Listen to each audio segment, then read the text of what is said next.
Hey everyone.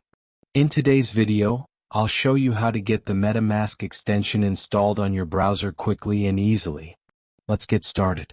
Begin by opening your browser and typing MetaMask into the search bar. From the results, make sure you click on the official MetaMask website to avoid any fake versions. Once you're on the site, look for the download option. You'll see a button like Install MetaMask or Add to Chrome.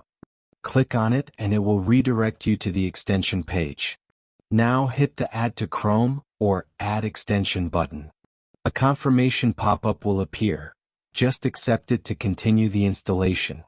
Give it a few seconds and the extension will be added to your browser.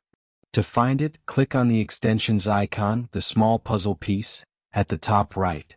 You'll see MetaMask in the list and you can pin it so it always stays visible. And that's all there is to it.